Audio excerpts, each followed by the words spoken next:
नमस्कार दोस्तों, आज हम जिस विषय के बारे में चर्चा करेंगे वह है चेतना का क्षेत्र।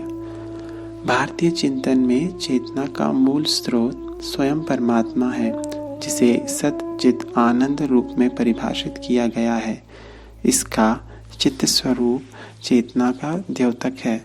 यही उसकी रचना, सृष्टि एवं इसके विविध घटकों, जीवधारियों एवं प्राणियों में प्रतिबिंबित होता है।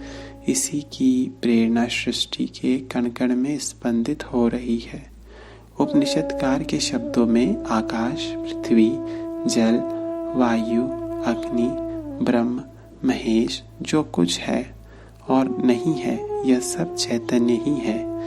न जड़म क्वचित, जड़ तो है ही नहीं। इसी तरह योग वासिष्ठ में इस गूढ़ रहस्य को स्पष्ट करते हुए महर्षि वशिष्ठ कहते हैं, जिस प्रकार जल में लहरों की चंचलता, जलते हुए दीपक में प्रकाश, किरणों की स्फुरना, अग्नि में चिंगारियां, चंद्रमा में किरणें, वृक्ष में फूल पत्तियों की शोभा है, उसी प्रकार सृष्टि के अणु अणु में वही परम चेतना व्याप्त है। विश्व ब्रह्मांड के सभी पदार्थ इसी चेतना से उदय होते हैं। मूल चेतना मात्र ब्रह्म ही है। अस्तित्वजन्य अन्य वस्तुएं इसी से चैतन्यता को प्राप्त करती है। आधुनिक विज्ञान भी इस तथाकथित जड़ जगत में चेतना के अस्तित्व को प्रमाणित कर रहा है। पदार्थ में तीव्र वेग से स्पंदन कर रहे इलेक्ट्रॉन, पॉजिट्रॉन, क्वार्क आदि शब्द सूक्ष्म कण सिद्ध करते हैं कि वे सचेतन हैं। ब्रह्म मात्र चेतना नहीं, अपितु शुद्ध बुद्ध परम चेतना है। यह मूलभूत चेतना है। ब्रह्म के अतिरिक्त विद्यमान समस्त चैतन्यता द्वितीयक है, क्योंकि वह ब्रह्म चेतना पर निर्भर है। भौतिक विज्ञान भी इस सत्य को स्वीकार करता है।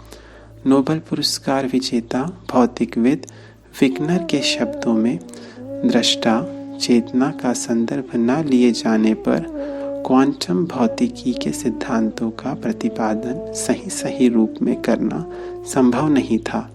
बाह्य जगत के गहन अध्ययन से भी यही निष्कर्ष प्राप्त हुआ है कि चेतना का सार तत्व ही अंतिम सत्य है। चेतना के इसी आधारभूत सत्य को परिभाषित करते हुए स्टैनिस्लाव ग्रोफ कहते हैं, चेतना मूल रूप से आदिकालीन है, जिसकी व्याख्या किसी अन्य के आधार पर नहीं की जा सकती। यह स्वयं में एकमेव सत्य है, जो आप में, हम में और चहुओर सब में अभियुक्त है। चेतना या ब्रह्म का प्रकाश सृष्टि की समस्त रचनाओं में एवं प्राणियों में प्रतिबिंबित हुआ है। प्रोटॉन, इलेक्ट्रॉन जैसे सूक्ष्मतम कणों में भी लेकर ग्रहों, उपग्रहों, पौधों, पशु और मनुष्य तक सभी में चेतना का न्यूनाधिक अंश अवश्य विद्यमान है। आदि शंकराचार्य के अनुसार संसार में ऐसा कुछ भी नहीं है जो चेतना से युक्त ना हो। संसार में जड़ कुछ है ही नहीं, सब कुछ चेतना युक्त है। इस प्रकार चेतना का क्षेत्र सूक्ष्म से सूक्ष्मतम एवं व्यापक से व्यापकतम है। कुछ भी इसकी परिधि से बाहर नहीं है। इस सीमा तक सूक्ष्मता एवं व्यापकता के उपरांत भी चेतना अपरिभाषित ही है। इसे परिभाषित करने का अर्थ है इसे सीमाओं में बांधना, लेकिन चेतना के उदय या विलय को कौन जानता है। धन्यवाद।